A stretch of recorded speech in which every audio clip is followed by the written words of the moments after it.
views and opinions expressed in this program are those of the participants and do not necessarily reflect the views of BronxNet or the program underwriters.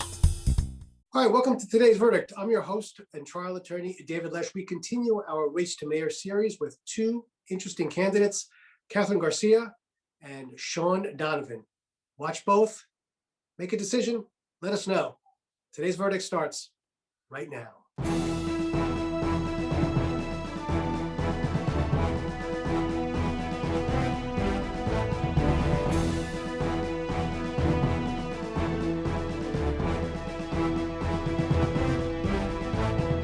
Back to today's verdict. We're so excited to continue our mayoral series. We have today joining us Kathryn Garcia. I'm extremely excited. Kathryn, how are you doing today? I'm good. It's a beautiful day. It is a beautiful day. Weather's starting to turn a little bit for the best. I know you have your experience with snow. Hopefully we're going to get into some spring, which would be really, really nice. But first and foremost, first of all, congratulations on your mayoral bid. We wish you good luck.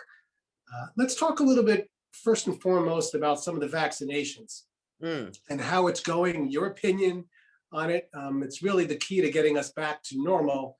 What are your thoughts on how it's going? Oh, I think if you could have designed something to make it harder for people to get vaccinated, I don't even think this would have been it. We know that the vaccine is key to getting back to normal. We should have been planning this months ago. And I put out a plan recently that said, we know where our most vulnerable are. We should have had our community-based organizations reaching out to them, scheduling appointments, going to NYCHA to give them vaccines, going to naturally occurring retirement communities to give them vaccines. But now it's like a scramble.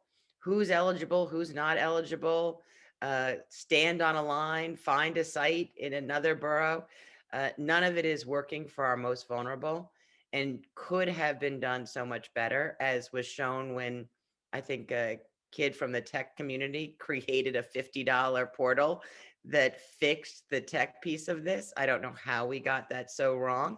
But even today, frontline hotel workers, which have lost 400 of their members, aren't on the list. Sanitation workers aren't on the list.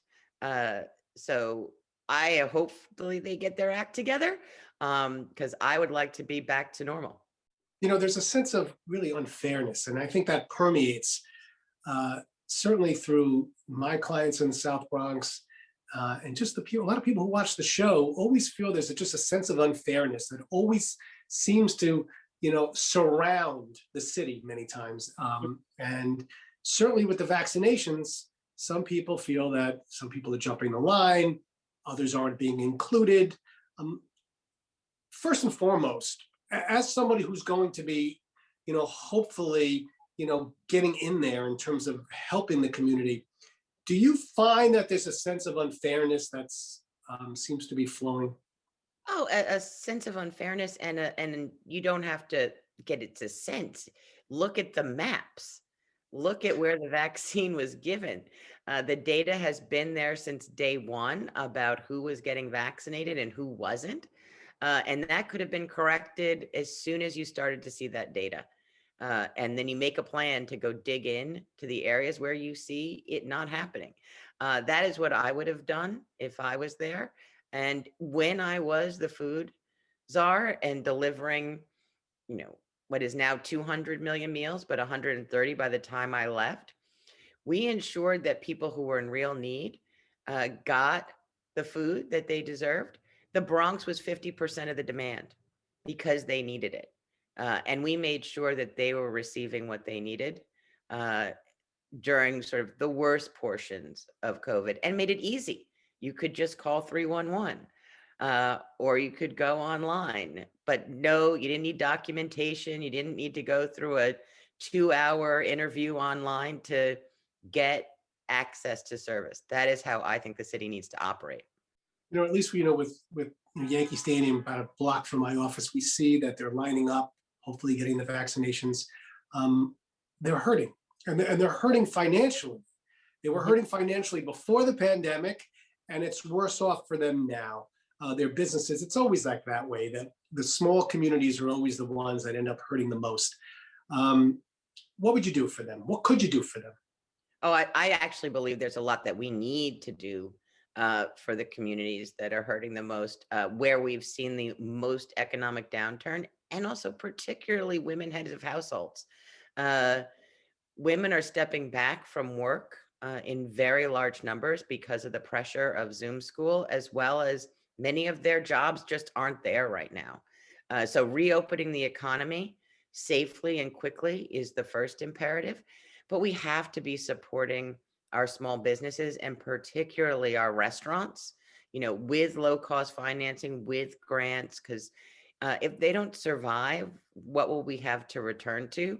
And they are the generators of employment. My wife's a dentist. She can't practice dentistry virtually, so she's there. I'm here. So we kind of switched the roles in terms of taking care. We have a 10-year-old who's in school. It's been challenging. Virtual school is challenging. Hasn't been very easy. And I'm a fan of the public school system. I grew up in District 26 in Queens Village. I went all the way through, so I understand how important our public schools are. And I know you've had situations where teachers or your children have had the same teachers that you've had, so Yes. we get it. Okay, so what are your thoughts about the public schools? Something has to be done. There's also a sense of unfairness there as well. Your thoughts about the schools? Education is key to everyone's ability to have economic mobility. My feeling is that the littlest kids and those who have special needs should have been in school 5 days a week from the beginning. We know that they are not transmitters in a big way of COVID. We could have kept them separated and used all of our space to get that done.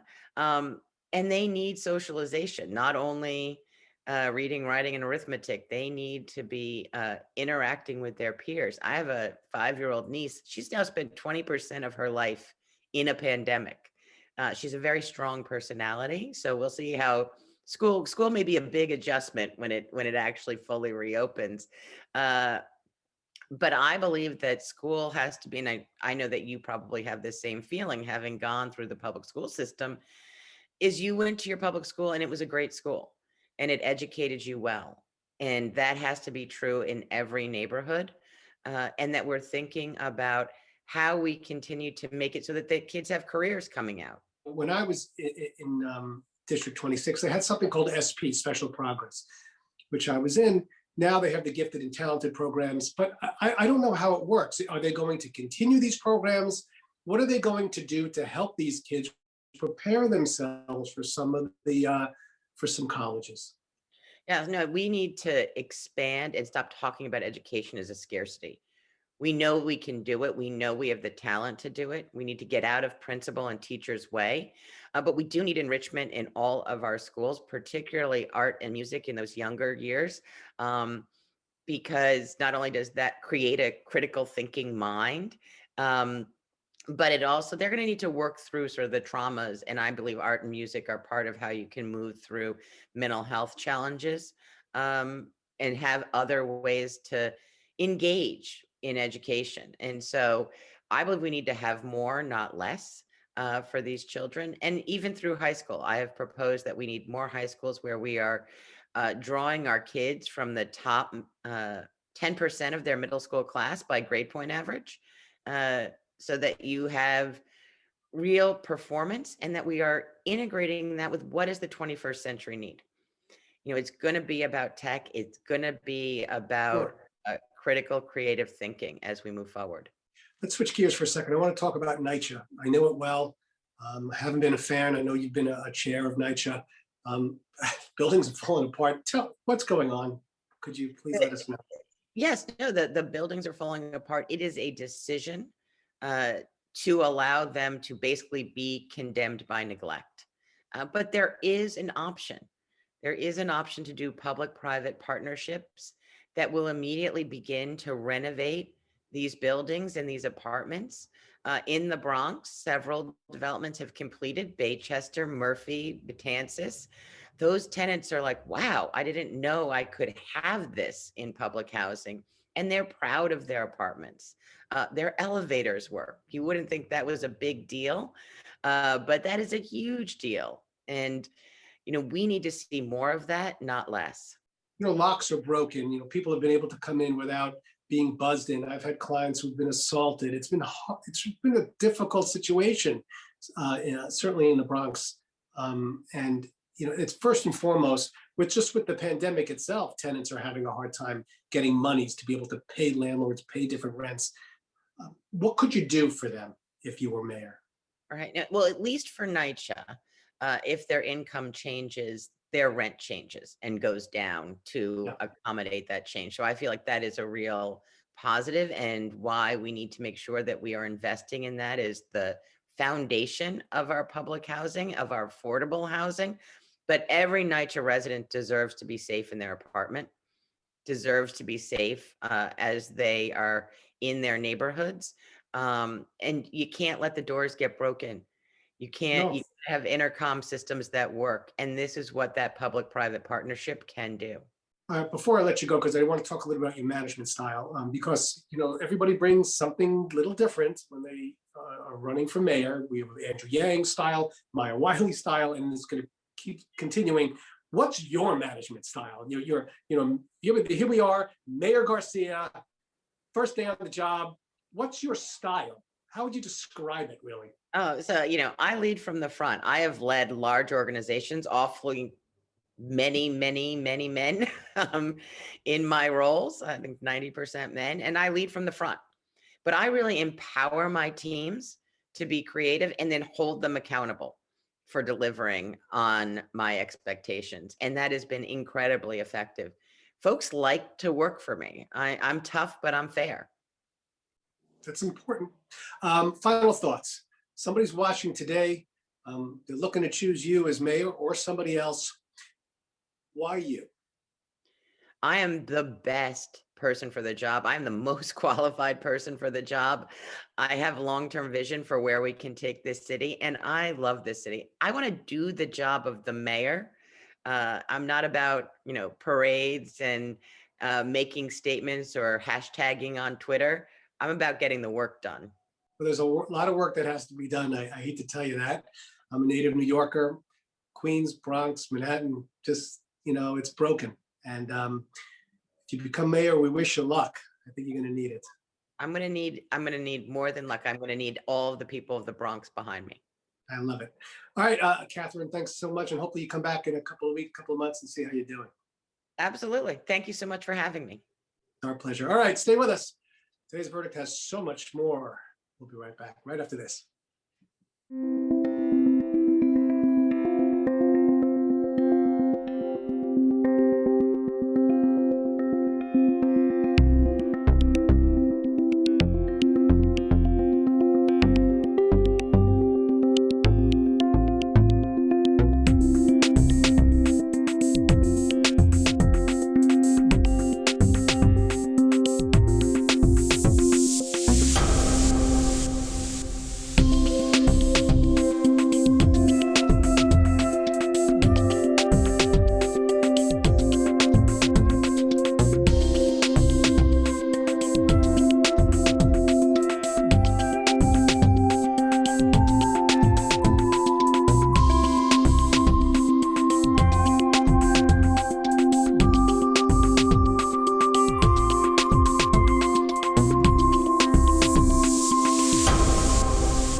Welcome to today's verdict. We are continuing our Race to Mayor series, and today we have with us Shaun Donovan. Shaun, how are you doing today? Doing well. Just back from the Bronx, so I'm definitely doing well. Well, you know what? I'm so excited. We've had a few mayoral candidates on here, and first of all, congratulations on your candidacy. And one of the reasons I was so excited to have you on is that, first of all, we're close in age. We're only a year difference. And it seems like you have some Bronx roots, which makes me so happy. And there's one thing that you've been discussing, at least so far in terms of I've seen in some interviews, is your 15-minute neighborhood, which intrigues me. So why don't we just start there? Talk a little bit about that 15-minute neighborhood, because that really sets the stage, I think, in some respects for your candidacy, especially for the people in the Bronx. Absolutely, David. And look, it's as simple as this. We know that you can predict the life chances of a child growing up in this city, and even the life expectancy, by the zip code they grow up in. And that's wrong. The thing that drives that is, while there are lots of neighborhoods in Manhattan and lots of other places where you have everything you need within 15 minutes of your front door to live a life of opportunity, there are so many neighborhoods in the Bronx that don't have that. And in fact, I announced my candidacy in December in the Bronx at Via Verde on Brook Avenue, which is, I'm very proud of having built that as housing commissioner. But I was talking to a guy who works there, and he said, I just moved to Manhattan. And I said, why is that? He said, well, I'm a lifelong Bronx native. I love this neighborhood. But, there were so many things I couldn't get in the neighborhood. And I was like, that's my 15-minute neighborhood. It's exactly right. And, what it means is you have to have a great public school. You have to have access to a job that sustains your family. You have to have transportation that can get you to a job quickly. But you also need things like healthcare. We've seen it with the vaccines and with testing, right? If you don't have healthcare nearby, you're going to be much more likely to suffer from COVID and potentially die. You need fresh food. You need a park. There's so many things. We've got to reorganize the way the city plans around that 15-minute neighborhood. The thing is, it's funny. I live here in 10021 Upper East Side, wonderful neighborhood. Yet my office is in 10451, which is South Bronx, tough, by Yankee Stadium. And I've been there. My family's been there for so long that we finally got a Starbucks. Like, you could see the things that weren't there that are starting to come. And the Bronx was starting to really rebuild in the last 5 years before the pandemic. My clients in the South Bronx, we're still hurting, don't get me wrong, but now they're really hurting, financially especially. What would you say to them right now? What could you say to them, as you are hoping to become our next mayor? Well, first of all, what I would say to them is, I know the Bronx. As you said, I grew up in Manhattan, but my very first job when I got out of school was in the Bronx.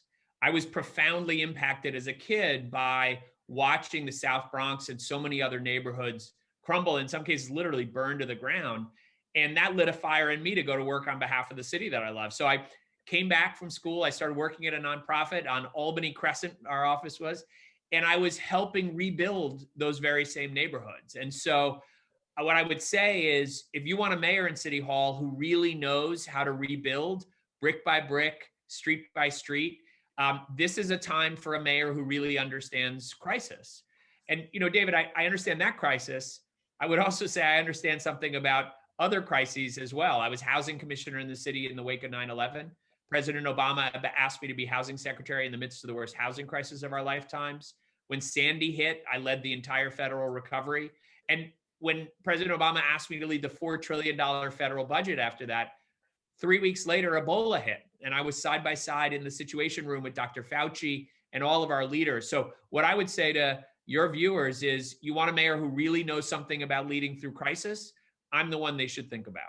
And that's what I find so interesting about you, is that you really do come from the diverse backgrounds of working in the Obama administration, working in the Bloomberg administration, in some respects, two different management styles. And for our recovery, because our city is broken, I don't really think there's really a dispute, no matter who I've asked that, who's come on the show. What style's yours? Do you mesh the styles together? Do you take the Bloomberg style? Do you take the Obama? Where do you stand on that? Well, there were certainly differences, and I learned a lot from both of them. But I actually think, David, there are more similarities in their leadership styles than you would think. And let me just say two things about that. One is, I think they both understood that no one human being can run a city or a country alone. And so incredibly important is creating really strong teams, hiring the best people, and then figuring out how to get them to work together effectively. What do I mean by that?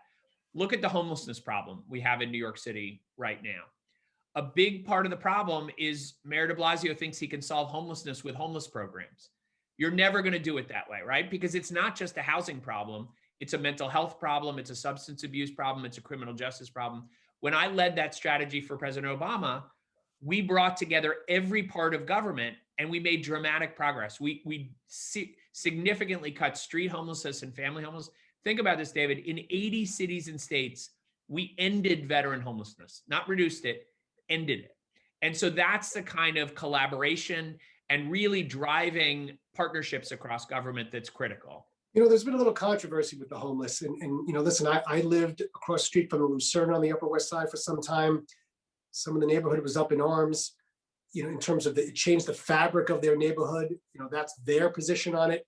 What do we do? How do we bridge the gap, make both sides happy? It's going to be one of your biggest challenges. Yeah. Certainly. What do you say to the neighborhood? Well, first, what I would say is you don't have to take my word for it. I've actually walked the walk on this, not just talk the talk. As I said, I led the strategy for President Obama. And what you need to do is not what Mayor de Blasio has done, which is to try to put a giant Band-Aid on the problem through shelter and hotels. You need to do what we did in the Obama administration, which is called housing first. By combining housing, permanent housing, with services that help to deal with the underlying issues of mental health and substance abuse, you not only dramatically improve the lives of the folks that are on our streets and in our shelters, you actually reduce the cost as well. That's what people don't understand. We're spending $3 billion a year on shelters and hotels, and we're actually could save lives and save money by Now, why would that be, you ask? Because where does somebody who's sleeping on our streets get their health care? In the emergency room. They cycle in and out of prisons or the mental health wings of our hospitals. Think about this. We spend over $400,000 per prisoner per year at Rikers. So we could pay for housing and the services and save money at the same time. But here's the other thing that you need to do, David. You need to, and this goes to your question about Mayor Bloomberg and President Obama's management style, relentlessly measure success. Stop doing what isn't working and keep doing what is. One of the reasons we made so much progress on homelessness is I started something called HUDStat. It was modeled on CompStat here from the city. And we relentlessly measured what was working and we did more of it. And we measured what wasn't working and we stopped doing those things. And that's critical too. Speaking of housing that's not working, let's talk about NYCHA. Listen, my clients, broken security cameras, broken locks, ceilings that are falling down. I'm there, so I see it. I'm in court. I'm trying those cases. I'm taking the verdict, so I know what the buildings are like. Yep. I introduce the pictures into evidence. What are we going to do about fixing NYCHA? Well, it has to start, David, with a mayor who understands that NYCHA has to be at the center of our housing strategy. Think about this. More people live in public housing in New York City than in Atlanta, Georgia. It's a city unto itself, and it is the most precious housing resource we have. It's permanently affordable. And yet we've never had a mayor who really treated it that way. So what I would do, I would put it at the center of my housing plan. First time that's ever been done. I would dedicate $2 billion a year of city capital. And I know how, because of my work in Washington, my deep relationships with everyone in the Biden administration and on Capitol Hill, I actually know how to go get the $40 billion that we need to fix it. But here's the thing. You need money, but that's not all you need. You actually have to fix the management, right? Because here's what happens right now. Somebody's got a leak in their shower.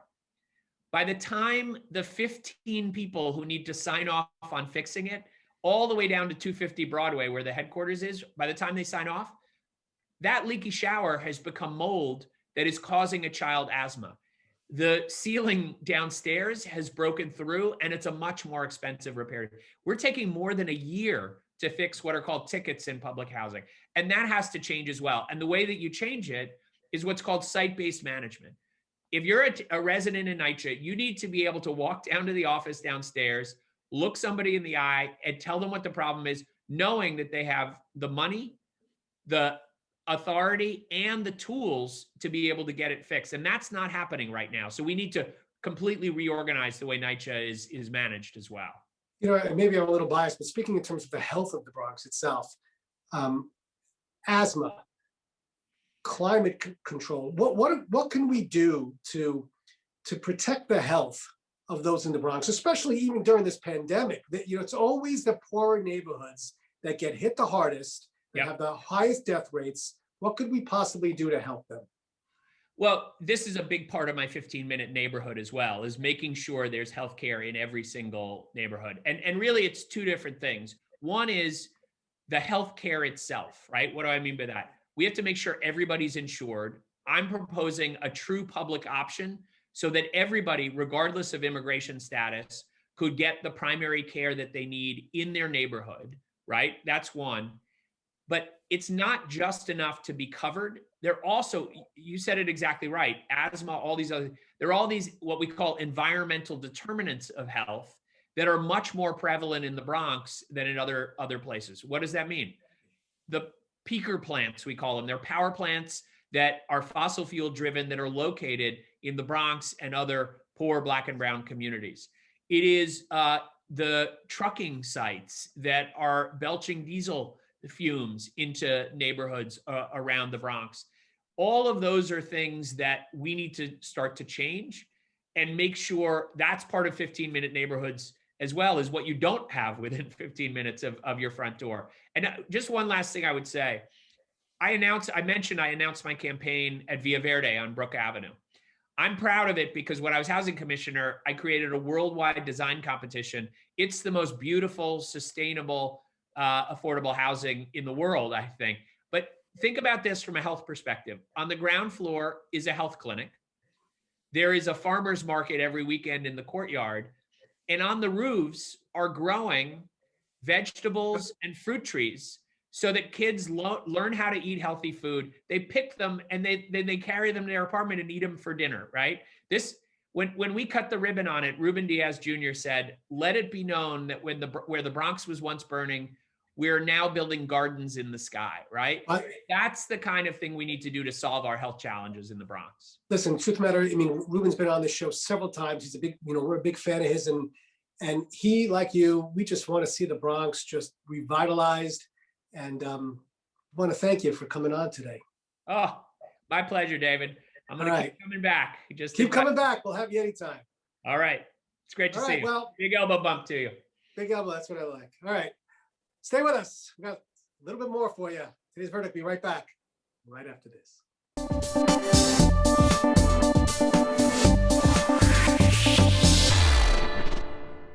All right, well, that's all for tonight. I'd like to thank both our mayoral candidates for joining us, and hopefully you learned a lot from the interviews. If you have anything you'd like to see on a future show, just feel free to email me at davidlesch@bronxnet.org. Until we see you the next time, know your issues, reach a verdict. See you in 2 weeks.